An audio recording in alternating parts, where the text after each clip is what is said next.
Things keep getting worse for Carvana. North Carolina's Attorney General temporarily suspended Carvana from selling cars in Durham after failing to deliver a title. Carvana is also on probation in Michigan, and Florida has threatened to pull the company's license if it doesn't clean up its act. An update on Carvana, the title issues. What's going on with that? Yes, Carvana is making headlines again. Tonight at 9, online Carvana dealer. The online dealer is once again banned from doing any business in Illinois. It seems like it was just yesterday that I made a video about Carvana, breaking down the newest news and updates regarding a series of controversies surrounding the company. And I was pretty sure that that would be my last Carvana update for quite a while.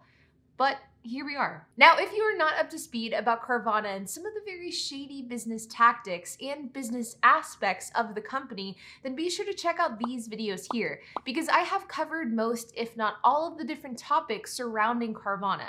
I've talked about how the company started, some of the different shady business dealings, its founder, Ernest Garcia III, and his father, Ernest Garcia II, as well as why the company as a whole is really just a house of cards. But today we have some updates regarding Carvana's poor reputation surrounding vehicle title transfers. And this one is not good news for them. It was reported by Automotive News yesterday that a Carvana executive is facing criminal charges in the state of Illinois related to Carvana's repeated offense of not transferring titles properly or within the correct amount of time. Now, for those of you who don't know, whenever you buy a car from a dealership, it doesn't matter if that's a new car dealership or a used car dealership or a third-party dealership, whenever you buy a car from somebody who is a licensed dealer, that dealership has to send in the title paperwork to the state in a certain amount of time. This way, that paperwork can be filed and then the title can get transferred to the person who actually purchased the car. Now, the exact details of how title transfer paperwork works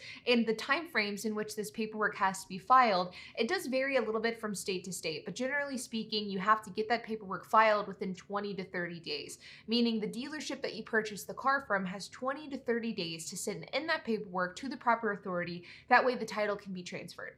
Now, this step in the car buying process, the process of filing and transferring title paperwork, is extremely important. In fact, the importance really can't be overstated. Not filing this paperwork correctly or within the right period of time can lead to a slew of consequences for the person who purchased that car, including hefty fines and tickets, not being able to register the car, and thus not being able to legally drive the car on the road. And if the paperwork takes long enough to file, it can also result in the person not being able to sell the car later on down the road if they don't have a title in hand, which can be a huge mess to resolve. But on the part of the dealership that didn't file that paperwork, the consequences can be even more severe and can result in fees, fines, penalties, the inability to sell cars any longer, and in some more extreme cases, even legal and criminal charges. And that is exactly what's happening with Carvana and a very unfortunate executive. It was reported yesterday that back in May, the Illinois Secretary of State filed several motor vehicle related charges against the Carvana Vice President and General Counsel, Paul Breaux,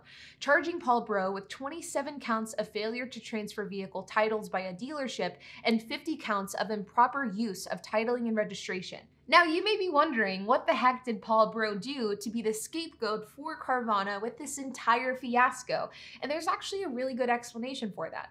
You see, whenever criminal charges are filed against a company for something that that company illegally did, there has to be somebody to represent that company in criminal proceedings, because at the end of the day, a company can't serve jail time. And the reason why Paul Breaux was tapped in as being the criminal scapegoat for this investigation is because in many ways it was his responsibility to ensure that Carvana was following the law in the first place. You see, Paul Breaux is the general counsel for Carvana, and the role of the general counsel is to not only be the main head attorney for a company, but it's also to be a legal resource for that company as well. And in many ways, it is the responsibility of the general counsel to ensure that a company is following the laws in each and every state. And whenever Carvana has shown that they are repeatedly not filing paperwork correctly and in the right amount of time, well, at the end of the day, that is in many ways the responsibility of Paul Breaux to ensure that this was being done, and it simply wasn't. So whenever you look at it this way, it really makes a lot of sense that Paul Breaux is the one who's facing these legal repercussions. Now, Paul Breaux and Carvana did release a statement on their thoughts on these criminal charges. And I have to admit that this is maybe the most annoying aspect of this entire ordeal.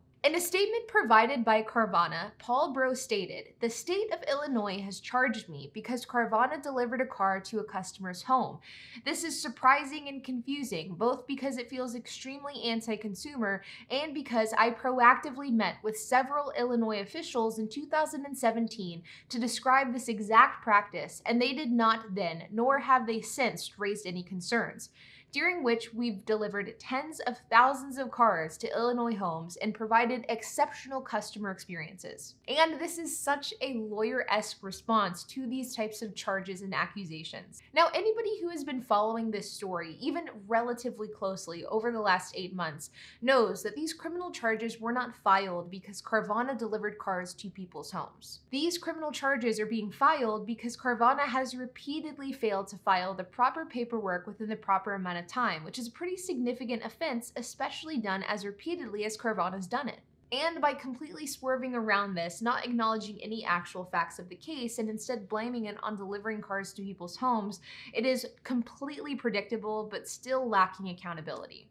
Now, it's unclear exactly why this news is breaking this week, given the fact that the charges were actually filed back in May, but Paul Bro is set to appear in court in November, and if this case does go to trial, which is a big if, he could face up to 6 months in prison and be required to pay a $1,500 fine.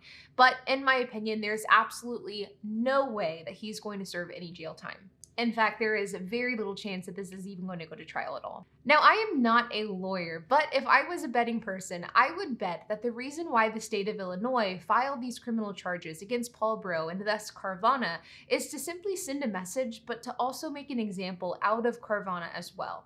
At the end of the day, Carvana has proved that they have done this repeatedly, and not just in the state of Illinois, but in other states as well. And I think it makes the state government look really bad by simply letting companies like Carvana get away with doing this type of thing with just a simple slap on the wrist. And I think by filing criminal charges, it really is sending a message that, hey, this is unacceptable and there are going to be consequences to this type of action. But like I mentioned a moment ago, there is absolutely no way that Paul Bro is going to serve any jail time. He's not going to pay any fees personally, and I think this ultimately will result in another slap on the wrist, though it will be a more severe one. But you guys, I wanted to make this video because at this point, I've been covering Carvana for the better part of 2022, and I saw this news come out today as I'm recording it, and I had to cover it because I think it is incredibly interesting, and I'm really interested to see how this all shakes out in the coming months. But like always, you guys, if you have any questions, comments, if you have anything to add, I would love to hear it, so make sure to leave a comment down below. And while you guys are at it, make sure to hit the like button, hit that subscribe button, and hit the notification bell, and I will see you guys in the next video.